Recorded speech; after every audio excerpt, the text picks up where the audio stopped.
And Tadej Pogačar's getting ready. Watch Pogačar on the right-hand side. He's going to use the Oude Kwaremont. The first time we come onto the cobbles, he's gone for it. Wout Van Aert coming after him as well. Tadej Pogačar opens up. Where is Mathieu van der Poel? Vermeersch has gone first. Pogačar's gone after him. Wout Van Aert has gone with him. Where is Mathieu van der Poel? Is that him on the inside down there, Hutch? For Mathieu van der Poel, there he is.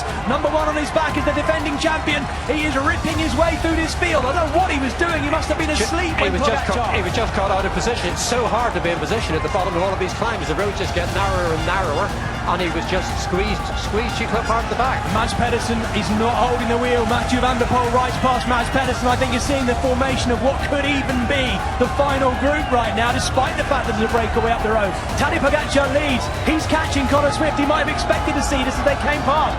Look at Wout Van Aert, who we thought might bounce back today. He's got one rider with him. It's Jorgensen, the American. Mathieu Jorgensen sits on the wheel of Wout Van Aert, who's looking good right now. They're on the Oude Kwaremont, and Tadej Pogačar looks back. There's Elmar Reinders about to be reined back in. Look at the Oude Kwaremont, look at the crowds. It's like cattle market alongside the Oude Kwaremont. What a place to be on a day like this, the biggest day in Belgian cycling. Some would say the biggest day in world cycling. Look at it up there. Mathieu van der Poel, three-time winner of this race, riding his way potentially to becoming the greatest Tour of Flanders winner of all time if he can take his record-breaking fourth win today. But there's an awful lot of riding yet to go in the next 54 kilometres. It is Tadej Pogačar, the Tour de France champion, still on the front, winding this up still, isn't he? He's been on the front since he went, and Pedersen is hanging off the back. That was an exciting climb. Absolutely, and look at the group. Still on the front. This is the group you came for, folks. This is the money group. Tadej Pogačar leading Mathieu Jorgensen, Wout Van Aert, Mathieu van der Poel and Mads Pedersen. All there. No one's going to give him a turn.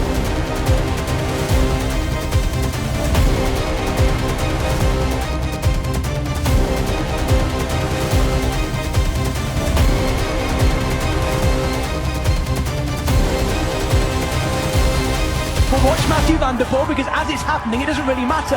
Van der Poel turning it up, Tadej Pogačar going with him. Are they causing separation? It looks like Jorgensen, and Wout Van Aert is on full pelt right now. Wout Van Aert having to work very hard to hang on to this. I don't think he's going to go with them. Looking at this, they're going to really make this first ascent of the Paterberg count. Van der Poel goes over the top. That's the left-hand turn that the second time round will bring them to the road to the finish. It looks like at the moment that is Wout Van Aert just latching onto the back of that group. They were caught at the start of the Paterberg.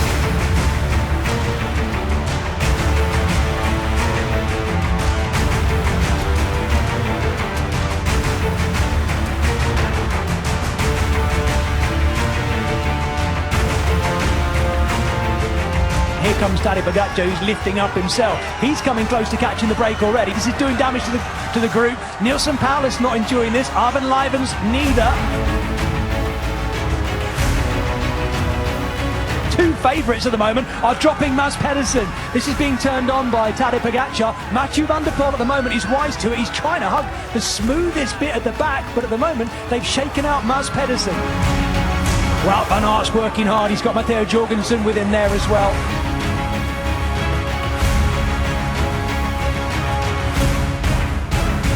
Here we go. Wout Van Aert going over the top and going after Mads Pedersen. Mathieu van der Poel was about to take a gel from the feed zone, hasn't got time to take it. Has it in his mouth and holds it on the bars. That won't panic him.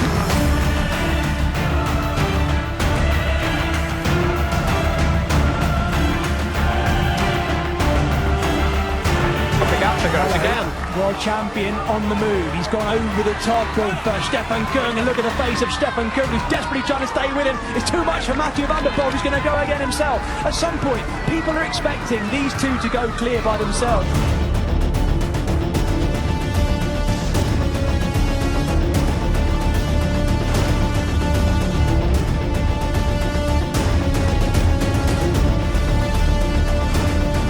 Tadej Pogačar Pogačar is going to go again. Here we go. This time it's Wout Van Aert going after him, though. The Wout Van Aert fans are going to be loving this because he is looking on it today, looking for revenge maybe for what's happened this week and the preceding weeks. And here we go. Tadej Pogačar picking it up. Let's see how much his cobbled riding's been improving. He's been out on the bike this week picking up KOMs whilst wrecking sectors of Paris-Roubaix. How much is his mind hutch on Paris-Roubaix in 1 week's time? Can you be so focused? Again, we've got that lead trio away. We've got Pogačar, Van der Poel and Mats Pedersen tucked in just behind them. Three current or former world champions off on the front of this climb on the Tour of Flanders. And again, this is the kind of the trio we keep expecting to see. They've been away as a group before and been brought back. They've gone away again. Is this the time it's going to stay? This is the time, Berg.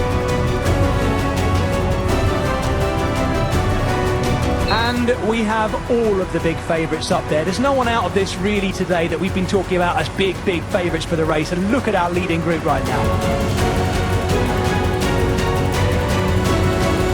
It looks like it, doesn't it? Pedersen's kind of hit the treacle a bit there on these cobbles of the Nieuwe Kruisberg. Decent crowd up there cheering them on. And Tadej Pogačar still looks so calm in those pink glasses. Mathieu van der Poel, it has to be said, still looks good too, but this has got shades of Milan-San Remo. This feels a little bit like the Poggio. And Pogačar's been happy to do the lion's share of the work. He spent a lot more of the time on the front than Mathieu van der Poel. And Mats Pedersen I barely saw do a turn. So he's clearly very, very confident. Wout Van Aert's gone from that group and he's got Jasper Stuyven going after him. I'm going to keep marking that card because I think Stuyven's got something to play in the final stages of this race. Wout Van Aert goes over the top. Can you imagine the sound of the crowd in front of their Belgian hero? What a fantastic day to be out enjoying the Tour of Flanders in Belgium in the sunshine, and we've got the two best bike riders in the world right now right at the front of the race. This is the chase group. What a comeback for Wout Van Aert. Now what happens from in here? I think this is a big bounce back today.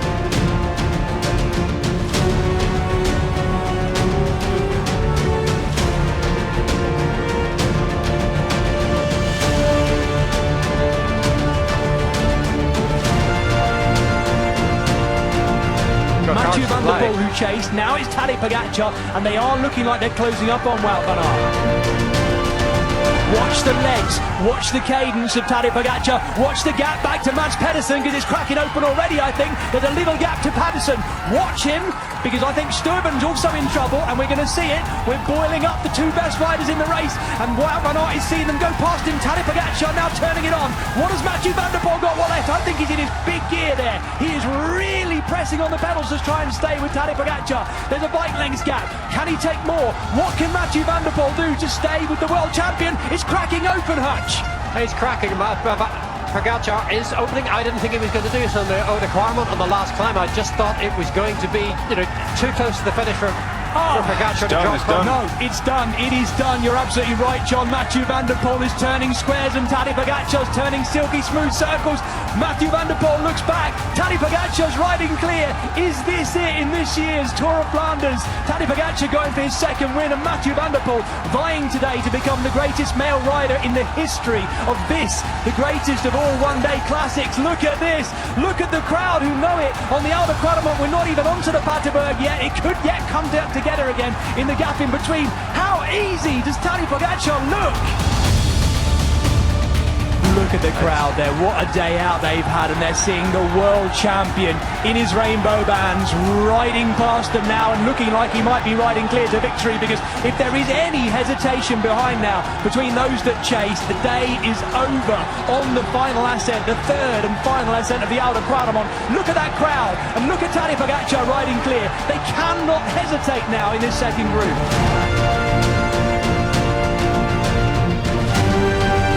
This man, the Slovenian world champion Tadej Pogačar, are really swinging now. I think Jasper Stuyven is one of them. When they went over the top of the Oude Kwaremont there, he did not look good, and likewise behind in those chasing groups, the other Visma Lease bike riders not looking great either. You've got so much speed behind, and Tadej Pogačar knew that. When you're in a group with Mathieu van der Poel, Mats Pedersen, you've got guys there, despite the fact that Tadej Pogačar can sprint well, you've got guys there who are world-class sprinters, real fast men, and he had to get rid of them. At the moment, he has done exactly that.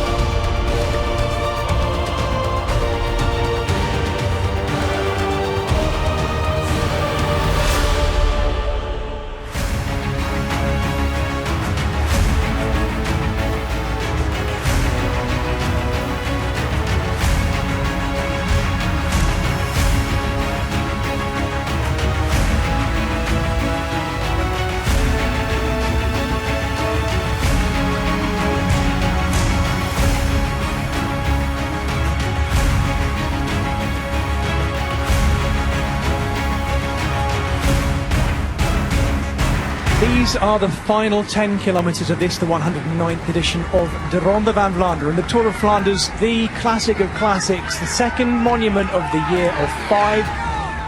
And we have a rider in the rainbow bands, the world champion skin suit. It's often said that once you have those colours on, you don't just want to wear them all year. You want to win big races in them. So you have that monument mantelpiece photo of you winning the Ronde van Vlaanderen in the world champions bands. Getting together those two things in the same year is easy to think of, but not quite so easy to do. And Tadej Pogačar has made a career out of making certain things that are incredibly difficult look actually quite easy.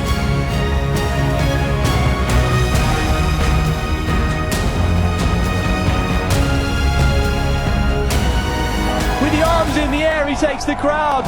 The applause of Oude Kwaremont, and well he might. Tadej Pogačar, what a sporting superstar. Well, have a look. It's the former. It is Janier who is here. There is Van der Poel. When's he going to go and folding over the top Uno-X Mobility? I want to have a dig here. Elbows flicking out like a dodgy dad dance, and it's a release. But you can't keep a good man down, and this is a very good man. Oh my goodness, drag race for home, you might say. But Van der Poel wants to make the day his own, and does so.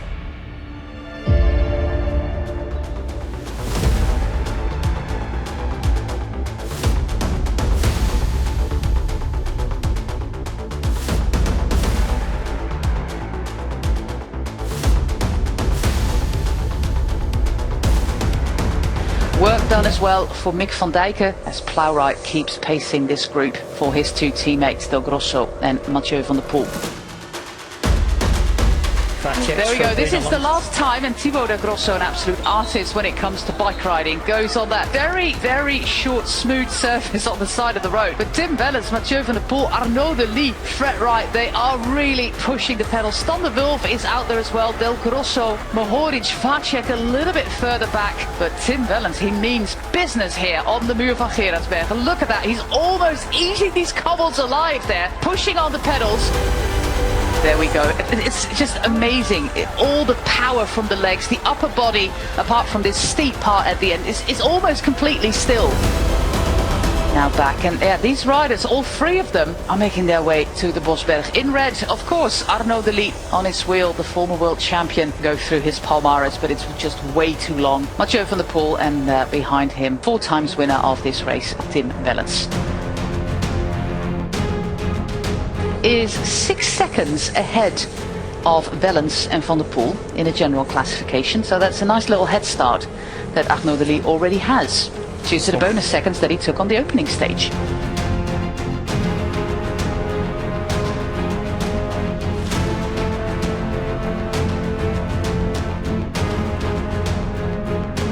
We're now going for that second sprint and an attack by Mathieu van der Poel. 200 meters before our green kilometer sprint here on the Bosberg.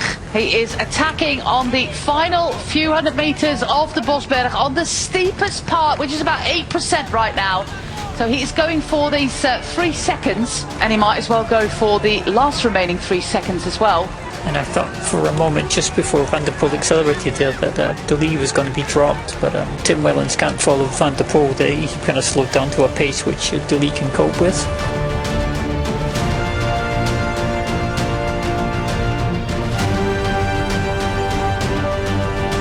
This is the image that we all know so well. Dedication, focus, and going just insanely fast on a bike is Mathieu van der Poel.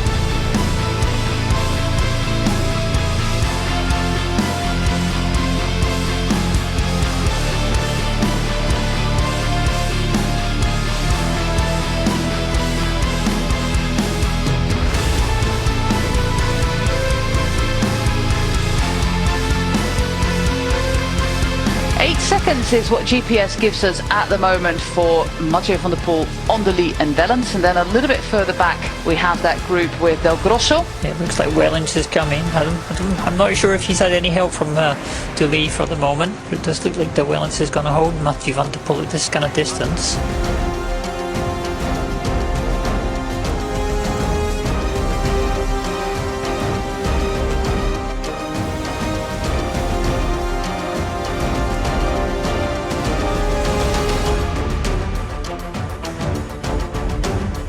21 kilometers to go, meaning that we're almost at the Onkerzele-berg. This is the town of Onkerzele.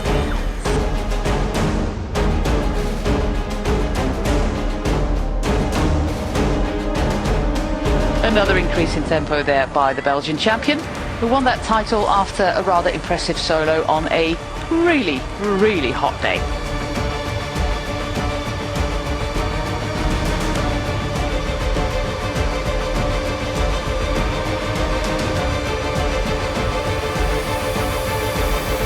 It does look that despite Wellens pushing on, that Alberto Bettiol is going to close this gap.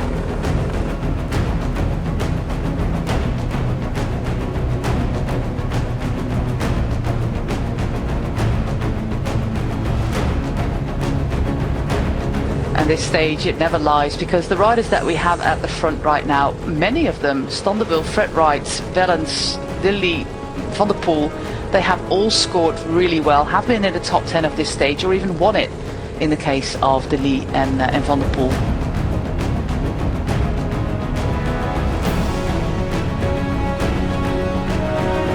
They're a little bit further back.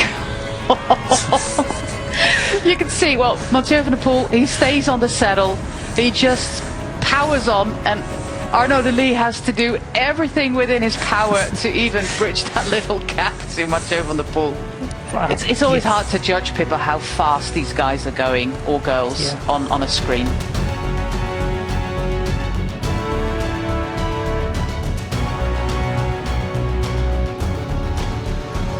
As you explained before, Pippa, there's actually only one tactic for Tim Wellens to win this stage, and that is not taking Mathieu van der Poel and Arnaud de Lee to the finish line. From the images we've seen, Arnaud de Lee is really suffering out of the three. I think Tim Wellens would rather take his chances with just two riders if Van der Poel can follow. But maybe Van der Poel would surprise us again and actually heel attack, and Tim Wellens in the position of having to chase.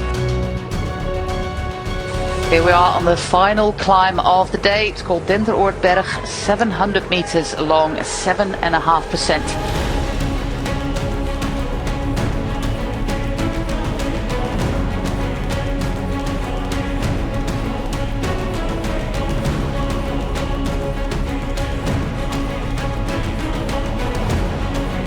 Here we go. This is the Denderoordberg. This is the kind of pace that makes it really, really difficult to get out of that wheel of the former world champion, winner of Flanders, Roubaix, E3.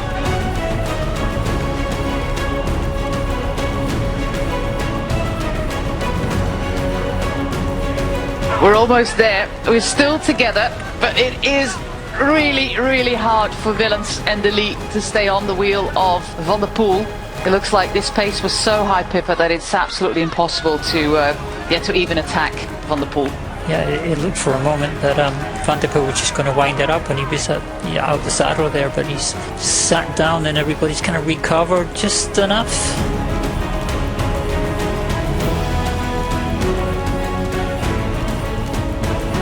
With 40 seconds on the now, three chasers.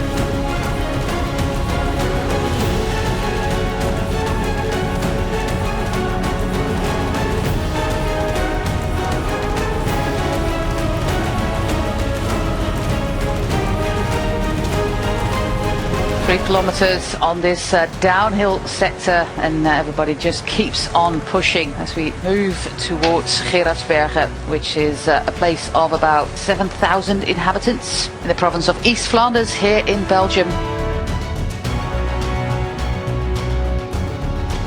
2.5 kilometers to go, and there is the attack by Tim Wellens. He tries out of the saddle, be as arrow as possible, and Mathieu van der Poel leaves it up to Arnaud de Lee to close that gap. 2 kilometers to go. We'll be in town really, really fast. Remember, we do not have finish on top of the Kapelmuur. We finish on the Veste. It's still uphill, it's still cobbles, but we're not making it all the way to the top of the muur. Over the river, approaching that final kilometer. Is this a very sneaky attack there by Mathieu van der Poel? Yeah, Tim very yellow Nydam. Yeah, just making sure that Arnaud de Lee has to do some work before we get into the final kilometer. Yeah, they're taking turns wearing Arnaud Delis out, it seems. First it was Wellens, now it's Mathieu van der Poel. They of course know that he's got the fastest finish when it comes to this cobbled sprint. He's won it last year, he's proven that he can win here. So both Mathieu van der Poel and Tim Wellens will have to find a solution to a problem called Arnaud Delis.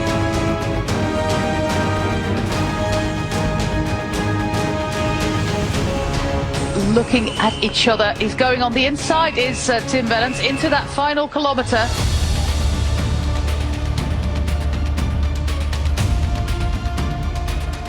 .500 metres to go. The sprint, it's an early sprint there, but we did see that Arnaud Delis was a little bit tired when both Van der Poel and Tim Wellens attacked. Around the church, still in pole position, is Arnaud Delis. Mathieu van der Poel looks very, very strong there. Final sprint there for Arnaud Delis with Mathieu van der Poel on his wheel. Final sprint of Mathieu van der Poel.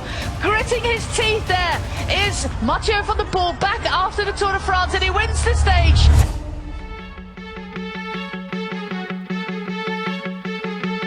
And this is one of the Equipo Farmer riders now attacking. This is a good move. It's going to tease out, I think, some of the bigger names. Or is it? No reaction from Pidcock at the moment. Just a winding effort. Now there is. Yeah, no jump from Pidcock. Just standing on the pedals a little bit harder and just riding himself into the wheel. But this is an all-out effort. Now the gap opening up to Pidcock, who looks over the shoulder, just trying to make sure he's not making too big an effort too soon. He thinks that maybe this rider in front is just giving it too much too quickly and going to blow up and just come back to him on his own. This is into the steeper section now. It's round this sweeping right and left where it ramps to around about 15% and holds that to the finish line too.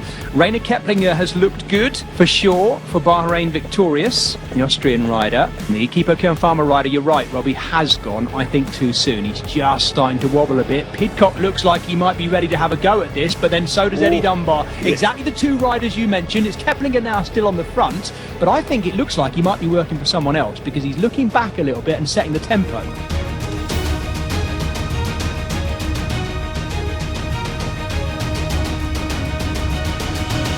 Here we go, Pidcock attacks, he was waiting, big strikeout, big hit from Pidcock, what a move by him, vicious acceleration on the pedals, Tom Pidcock going clear, it looks like he's got Dunbar going after him as well, and Rainer Keplinger has got a second win too. What can...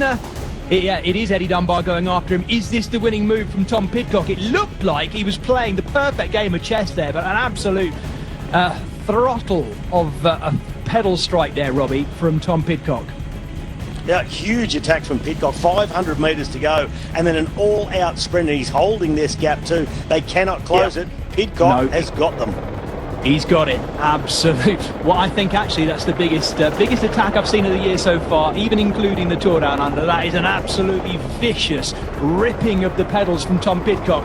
His second day of racing in his new team. He left Ineos Grenadiers slightly under a cloud, it has to be said, and it's gradually coming out. His feelings about his new team and about the move and the change, well, he's certainly making it count because Tom Pidcock takes the opening Queen stage, a muted one, stage 2 of the Alula Tour going to Tom Pidcock, and he gets that 10-second bonus too.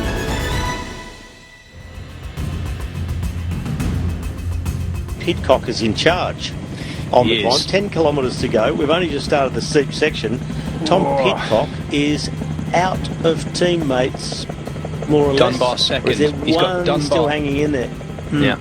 Oh, it's properly turning on now, isn't it? Dunbar second. We're into the first of the switchbacks as well. It does look like, yes, the Irishman is the best of the Jacob Alula riders right now. Jordan Jaja is up there, and so is, understandably, second place, Rainer Keplinger. So Keplinger right there, but Dunbar at the moment, the best of the Jacos. Happily in 7th wheel at the moment. Tom Pidcock just single-handedly thinning out this bunch, and the less riders who are with him over the top of the climb, the less he needs to control, I suppose. Will he be so audacious that he makes another acceleration and just tries to go solo, go all in, and even if he gets caught, back himself to keep things under control?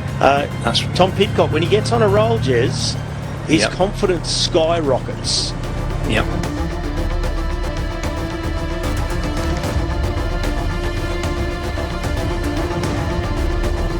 Tom Pidcock at the front, race leader. Doesn't need to jump everyone, but he might just fancy doing that. He wants to, I suspect, there's a little gap back to the Irishman as well.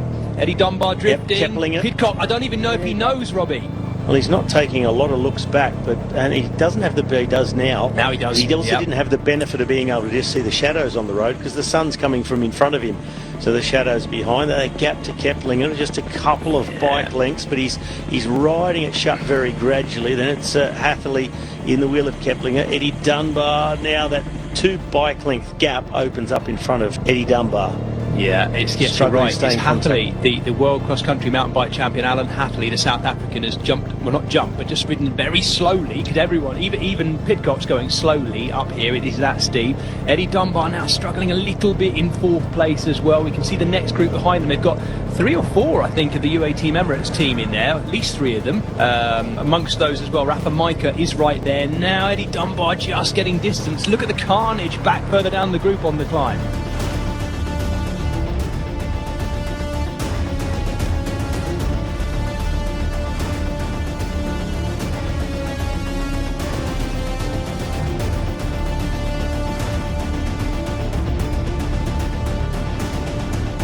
Here we go again. That's a definite lifting. Rainer Keplinger's got nothing left either. That was a definite lift from Tom Pidcock in that corner there, Robbie, and he's going clear. Is this it? This might be the moment that he does what I call a Van Gils. We saw Maxim Van Gils do this when he took the first ever win up here 3 editions ago, and I think we might be looking at Tom Pidcock using his time trialling skills over the top. Now, we said when he gets the appetite for victory, he gets on a roll. Oh, he skyrockets in confidence, and you could just see him across that flatter section, not as steep section that they just went over a few moments ago, and then to the next steep part, and that's where he just opens the throttle and puts the others just deep into the red zone. They were already there, and they had nothing more to give. Tom Pidcock accelerates away, and that gap already, that's got to be a good 80 metres.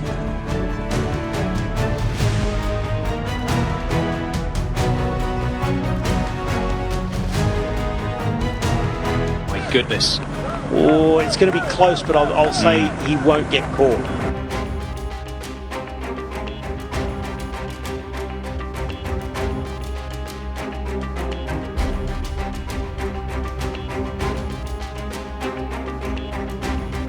Now, they're not far behind, Robbie. It's not massive. They are not far behind. Does he just persist and make them work for it?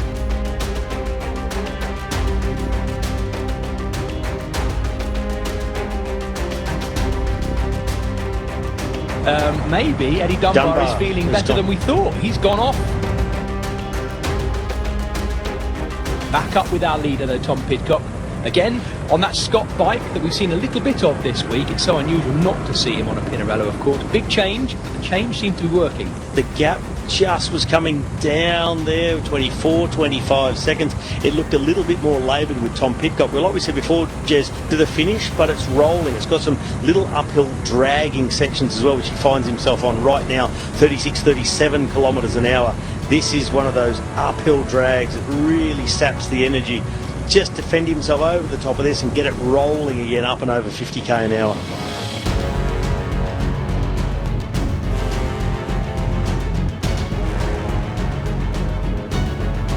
He's seeing 1 kilometre to go. There is the modest Flamme Rouge for Tom Pidcock in the green jersey. 500 to go for Tom Pidcock. It is in the bag. What a ride.